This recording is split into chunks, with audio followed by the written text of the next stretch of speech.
Ապրել աշխատել եմ Ղարաբաղում, Շուշիի երաժշտական դպրոցում որպես երաժիշտ, կլարնետի դասատու։ 2020 թվականի 44-օրյա պատերազմից հետո ընտանիքով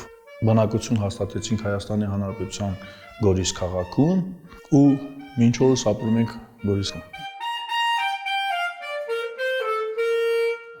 Շինուհարի երաժշտական դպրոցի տնօրենության կողմից առաջարկ ստացա, որ աշխատանքի ընդունվեմ դպրոցում, հավաքագրեցինք աշակերտներ ու կլարնետի բաժնում դասավանդեցի։ 2023 թվականի նոյեմբերի 1-ին նշանակվել եմ Շինուհարի երաժշտական դպրոցի տնօրենի ժամանակավոր պաշտոնակատար։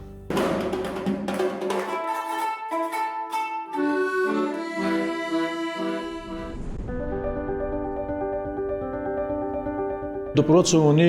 8 բաժին՝ դաշնամուրային, կլարնետ, շվի, դհոլ, կանոն, ակարդեոն եւ գիտար։ Նաեւ դպրոցը ունի իր երգչախումբը։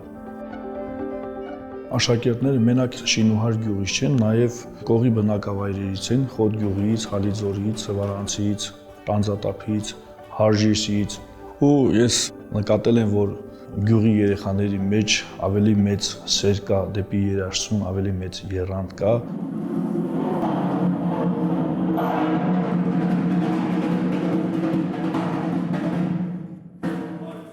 Դպրոցի դհոլի բաժինը այս ուսումնական տարվա մեջ մասնակցեց միջազգային մրցույթ փառատոնի Վրաստանում եւ արժանացավ Grand Prix մրցանակի։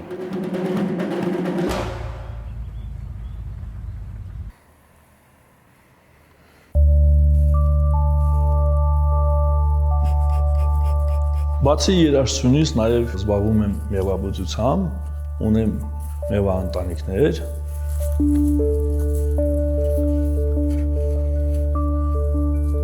Դա ինձ համար մի հատ հոբի է, որ նաև դարձել է փոքրիկ եկամուտի աղբյուր։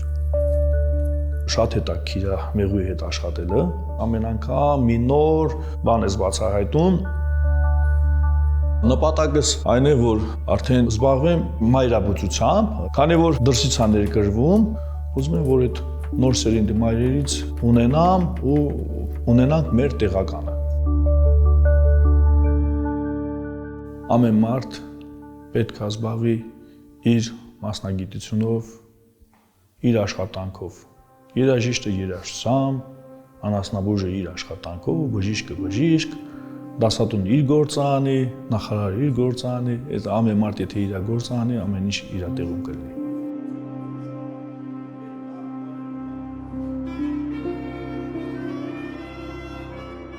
Ես իմ ապագան տեսնում եմ Հայաստանում, քանի որ Հայաստանը մեր հայրենիքն է, ու պետք է ամեն օր աշխատել, ամեն օր, ամեն ժամյա պետք է աշխատել, որ կարողանաս ոտքի կանգնես,